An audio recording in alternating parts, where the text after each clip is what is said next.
Nós cumprimentamos, em nome do Senhor Jesus, todos os nossos amigos e irmãos, todos que participam de nossas programações, tanto aqui ao vivo conosco,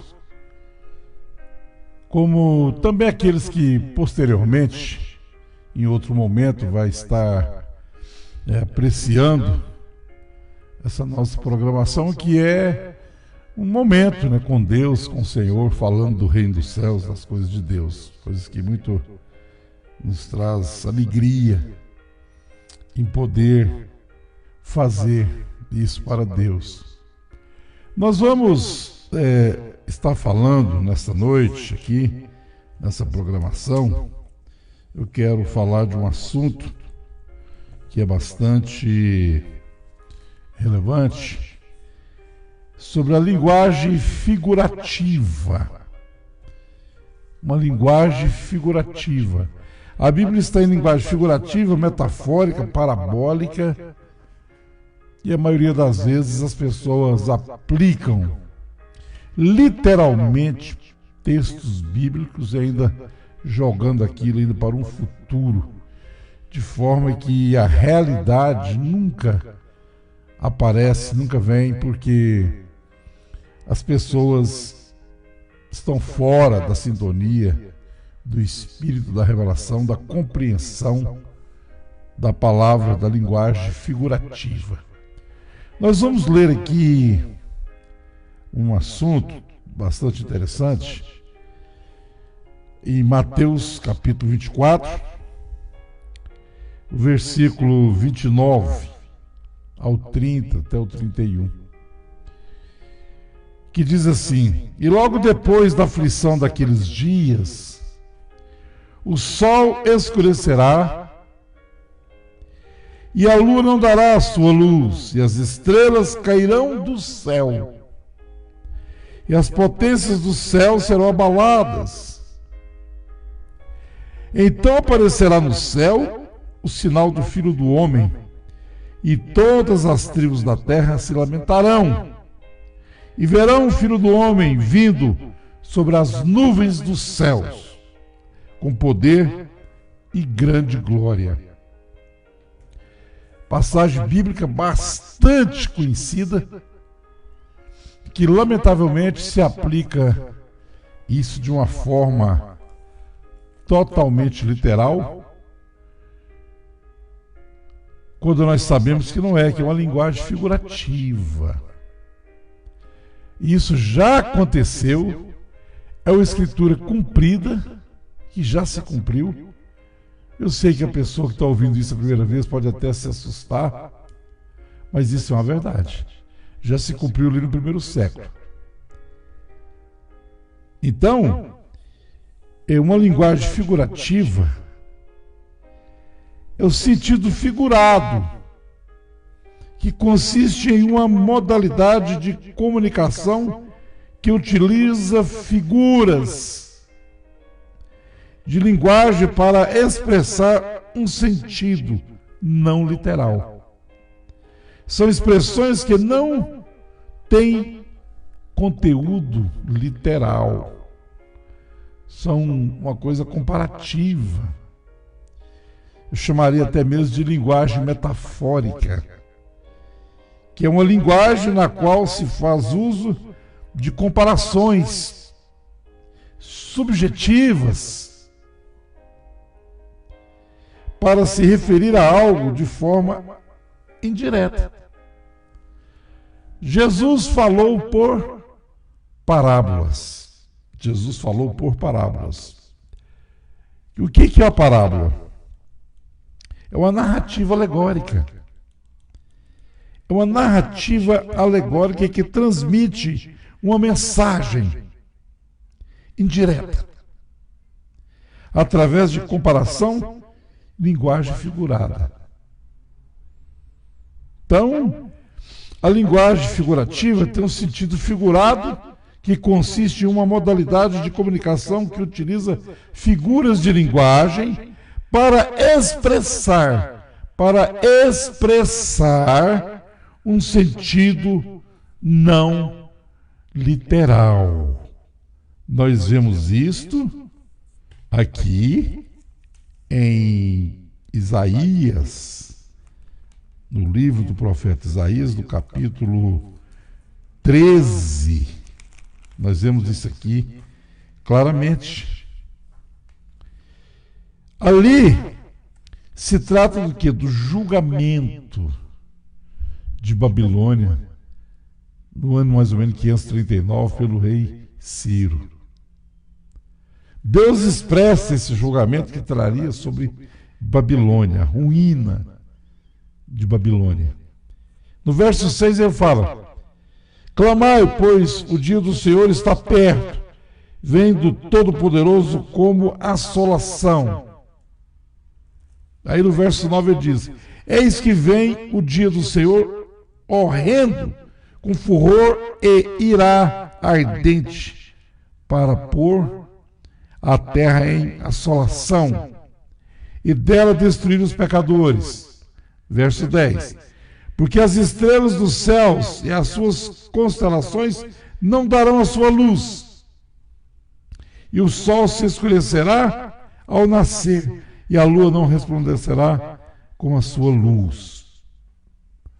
Isso é um linguajar figurativo para mostrar, indiretamente, expressar a ira de Deus e o julgamento que o profeta estava narrando de uma maneira figurativa que viria sobre Babilônia. Mas não a estrela escureceu, não o sol escureceu, não a estrela caiu do céu. Ali expressava que, de uma maneira figurativa, no sentido figurado, a expressão daquilo que era o quê? O juízo de Deus. E não exatamente, literalmente, ó, o sol vai escurecer, a lua vai virar sangue, a estrela vai cair do céu. Isso não é literal, isso é figurativo. Meu Deus do céu. Aqui a mesma coisa acontece em Ezequiel. Vamos ver Ezequiel, no capítulo 32, nós vemos isso aqui, no versículo 6, ele diz: e regarei como teu sangue a terra, onde nadas até ao monte, e os rios se encherão de ti. E apagando-te eu, cobrirei os céus, e enegrecerei as suas estrelas. Ao sol encobrirei com uma nuvem, e o sol encobrirei com uma nuvem, e a lua não fará resplandecer a sua luz. Todas as brilhantes luzes do céu enegrecerei sobre ti, e trarei trevas sobre a tua terra, diz o Senhor Deus, falando sobre o julgamento de Faraó. Mas nem uma estrela caiu do céu, nada daquelas coisas figurativas, aquilo era para expressar o julgamento, o juízo. A forma de Deus expressar juízo sobre a terra. O dia do Senhor foi todas as vezes que ele se manifestou aqui em juízo, em graça. Tudo isso foi o dia do Senhor. Então, Mateus 24, do versículo 29 ao 30, 31, que fala de uma maneira figurativa também, que ele viria nas nuvens do céu e queria acontecer todos esses fenômenos, que as estrelas iriam cair do céu, que a lua se transformaria em sangue. Todas essas coisas são linguagens figurativas. E logo depois da aflição daqueles dias, que é a aflição daquela grande tribulação que haveria de vir em julgamento, em juízo contra Jerusalém. Que ele disse que no versículo 34, ele disse que não passaria aquela geração sem que esse juízo viesse a acontecer. Por isso que eu disse que a escritura é cumprida. Então, logo depois da aflição daqueles dias, o sol escurecerá e a lua não dará sua luz.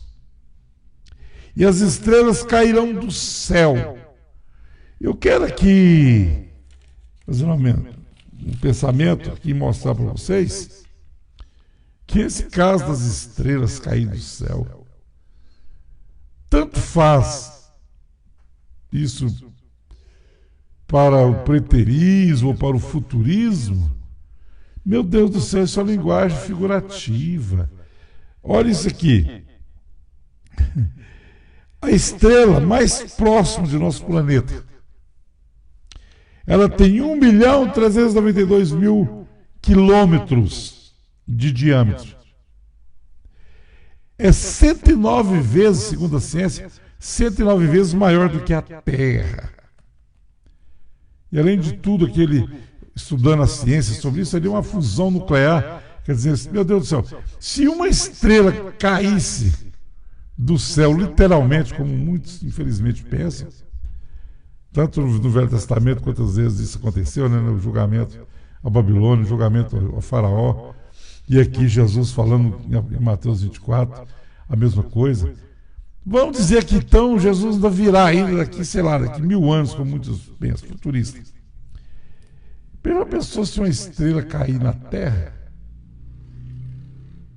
109 vezes maior.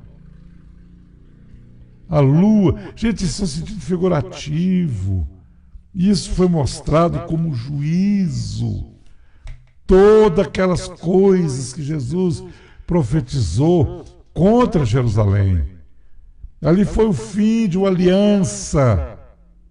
O fim do judaísmo. Na crucificação, o véu partiu de cima para baixo. Mas enquanto o templo estava de pé, lá estava ainda a velha aliança.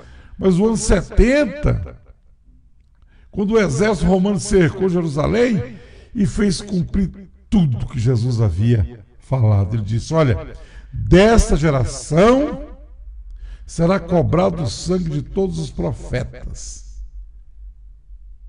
desde Abel até Zacarias, que vocês mataram entre o altar e o templo.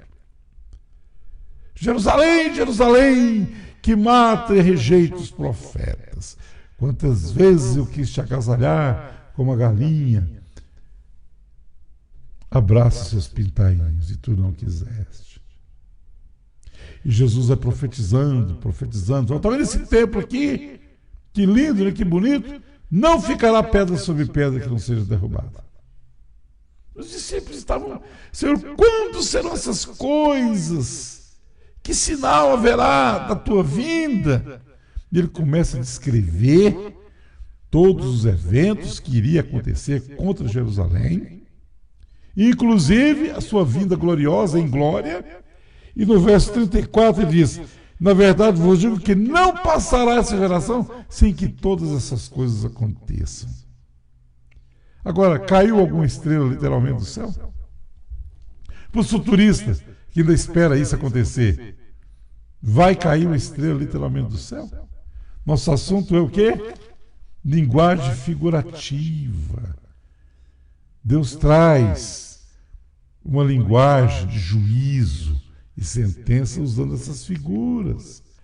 As pessoas ficam esperando Jesus aparecer nas nuvens de trovoada aí das atmosferas, a lua transformando em sangue, estrela caindo do céu na terra. Meu Deus, 109 vezes maior do que a terra.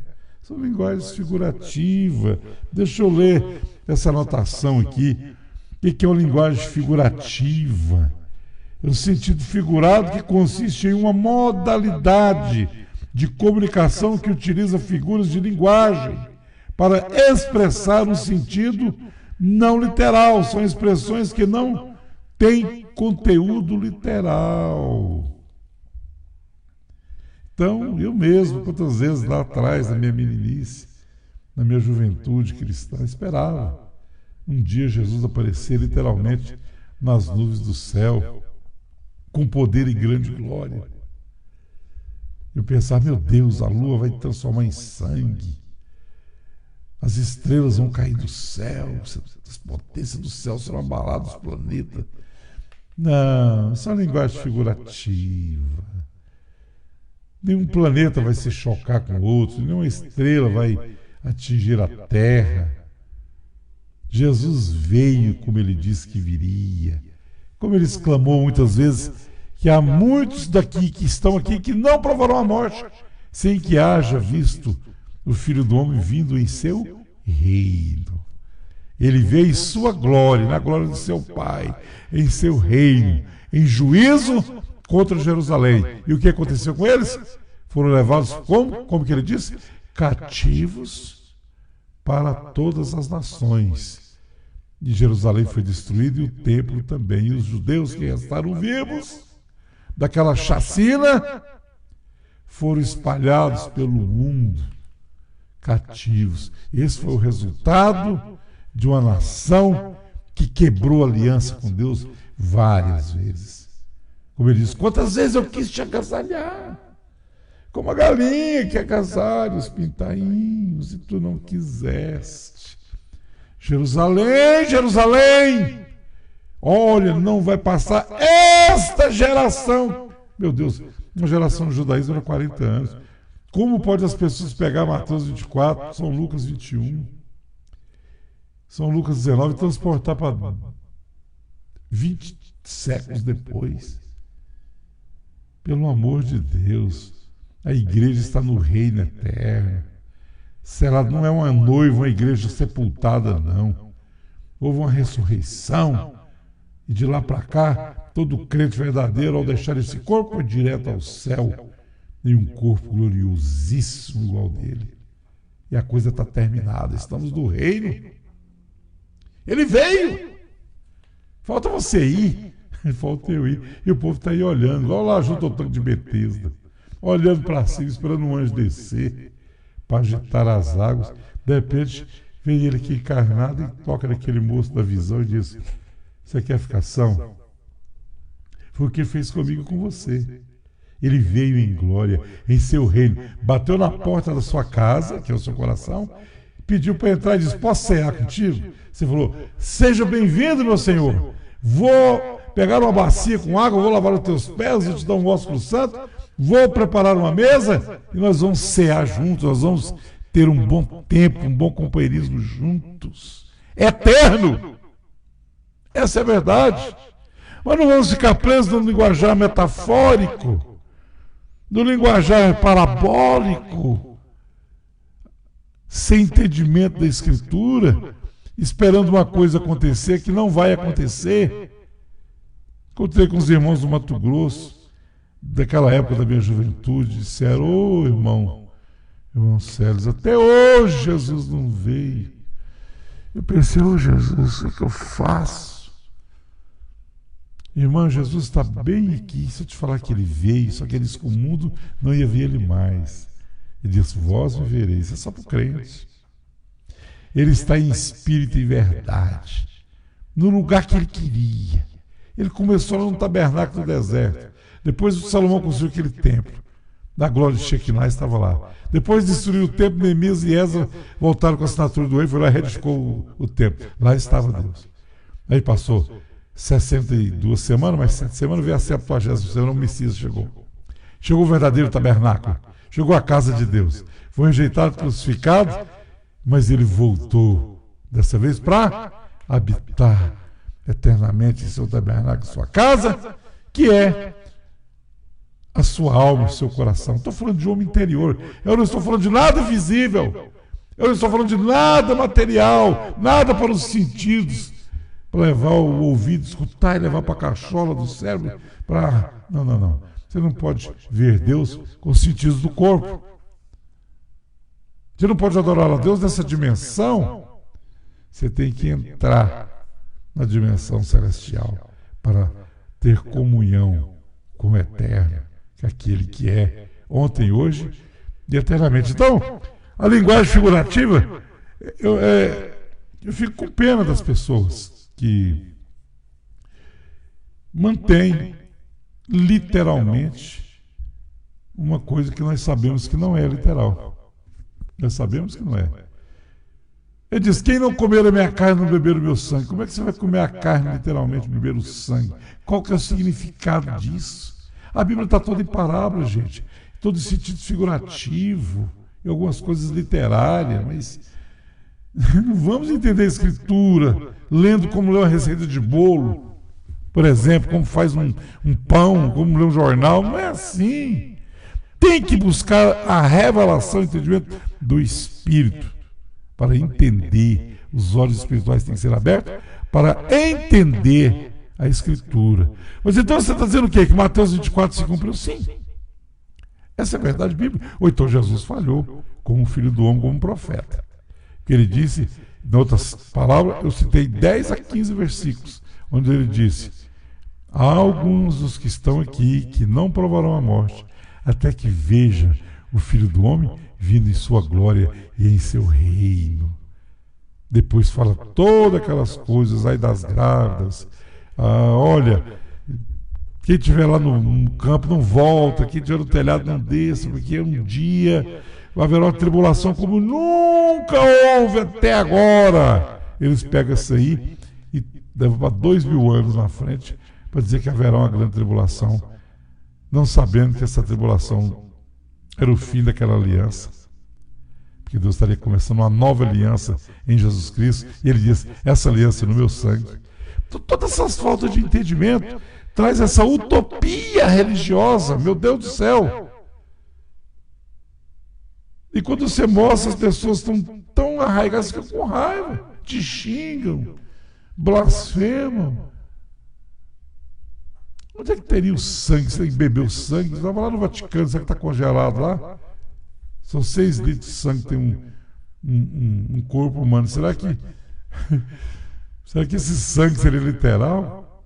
Isso é a absorção do entendimento, da revelação dada por Deus na alma, no homem interior. Isso é comer e beber. Essas escrituras que eu li aqui são escrituras que se cumpriram. Uma punição para Jerusalém, o fim daquela aliança. Ali foram os últimos dias de uma aliança. Deus possa os abençoar e entender esse assunto que nós falamos aqui sobre linguagem figurativa. Lembra de Isaías 13, 10. Lembra de Ezequiel 32, 7 e 8. Ali não caiu nenhuma estrela do céu, nem um sol apagou. Foi só uma expressão para mostrar o juízo de Deus. Deus nos abençoe. As pessoas que estão conosco, nos assistindo, Deus nos abençoe. Irmã Célia, irmã Miguelina, Deus seja com vocês. Que algo possa ter sido proveitoso para as nossas vidas. Aqueles que vão nos acompanhar vendo esse vídeo posteriormente, Deus continue vos abençoando em nome de Jesus. Amém, amém, amém. Uma boa noite com a paz do Senhor Jesus Cristo. Amém.